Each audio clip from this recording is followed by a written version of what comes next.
माफी मांग रहा है ना राजकुमार भाटी, तो इतनी आसानी से माफी मिलती नहीं है। और माफी हमें पता है क्यों मांग रहा है तू। अखिलेश यादव इसको कब तक बर्खास्त कर रहे हैं अपनी पार्टी से।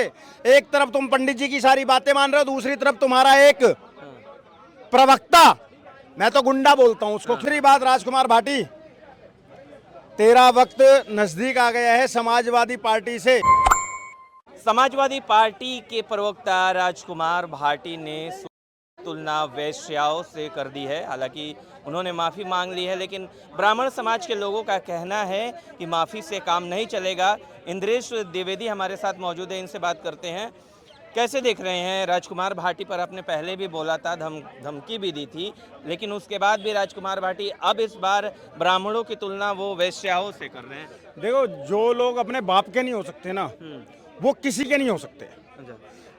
राजकुमार भाटी के पिताजी मंदिर जाते हैं। राजकुमार भाटी ने खुद ये बयान दिया है कि उनकी पत्नी भी जाती है मंदिर, उनकी माताजी भी मंदिर जाती है, उनका परिवार मंदिर जाता है।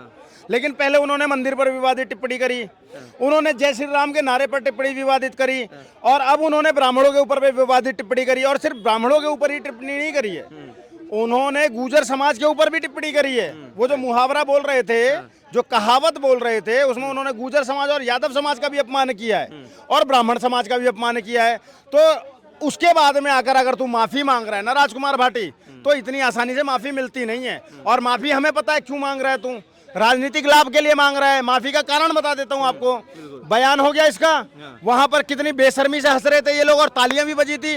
और उसी में बैठा हुआ एक कोई व्यक्ति था जिसका चेहरा नहीं आया है, सिर्फ आवाज आई है कि इसका तो पोस्टर बनवा दो राजकुमार, उसने ये भी बोला है। बिल्कुल बिल्कुल, मैं उससे बोलूंगा सामने आके एक बार पोस्टर बनवाना, फिर बताते हैं तुझे कैसे पोस्टर बनता है। और राजकुमार भाटी के इस बयान को जैसे ही वायरल हुआ, अखिलेश यादव ने देखा।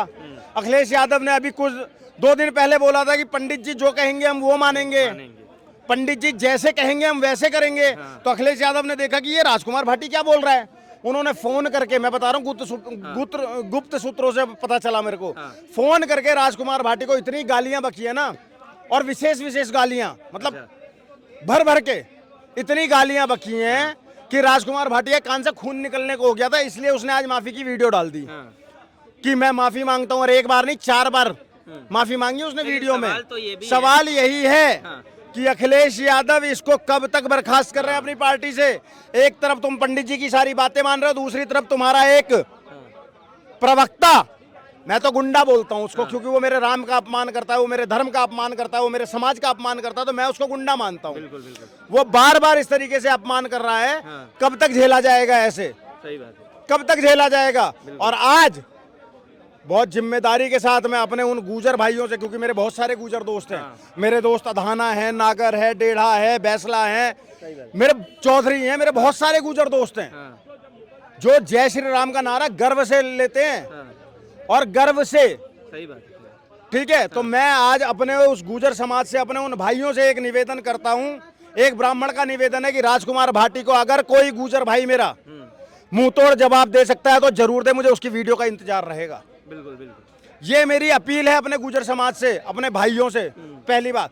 दूसरी बात, राजकुमार भाटी तेरा वक्त नजदीक आ गया है समाजवादी पार्टी से। आज ये भविष्यवाणी करके जा रहा हूं। उत्तर प्रदेश चुनाव से पहले और नहीं तो चुनाव होने के 6 महीने के बाद राजकुमार भाटी को अपमानित करके पार्टी से निकाला जाएगा, लात मार कर निकाला जाएगा, क्योंकि इसके मुंह में बवासीर है।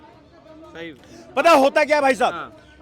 बवासीर का वैसे एक विशेष स्थान होता है जहां पर होती है बवासीर, और उसका इलाज कई जगह पे हमने पढ़ा भी है कि एक टीके में जड़ से खत्म, लेजर द्वारा इलाज, ठीक है, वो विशेष स्थान का हो जाता है। लेकिन जिसके मुंह में बवासीर होता है ना, तो मुंह के बवासीर का कोई इलाज नहीं है, वो लाइलाज है। और राजकुमार भाटी के मुंह में बवासीर हो गया है, इसलिए वो बार बार कभी सनातन का अपमान करता है, कभी प्रभु श्री राम का अपमान करता है, कभी ब्राह्मणों का अपमान करता है। अरे एक गुजर तो हमारे नंदकिशोर गुजर जी भी है ना, वो कह रहे हैं कि ब्राह्मण सबके पिता हैं, वो कह रहे हैं ब्राह्मण पूजनीय हैं, और एक ये ब्राह्मणों की तुलना वैश्या से भी नीचे कर दे रहा है।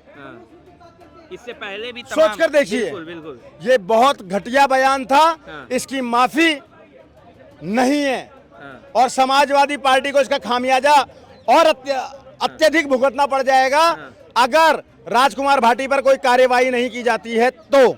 बिल्कुल, इससे पहले भी आपने बयान सुने होंगे, वो मूर्ति पूजा का विरोध करते हैं, सनातन पर सवाल उठे हैं, लेकिन उसके बाद भी अखिलेश यादव उनको अपनी पार्टी में रखे हुए हैं। सर देखो, मैंने क्या बोला आपको, शुरुआत ही मैंने कहाँ से करी कि जो अपने बाप का नहीं हो सकता ना, वो किसी का नहीं हो सकता। ये राजनीतिक भेड़िए हैं, अच्छा। ये राजनीतिक लाभ के लिए, हाँ, राजनीतिक लाभ के लिए कुछ भी कर सकते हैं।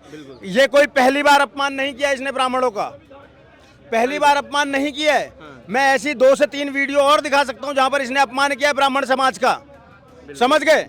और आज ये, तब इसने माफी भी नहीं मांगी कभी, आज ये माफी क्यों मांग रहा है?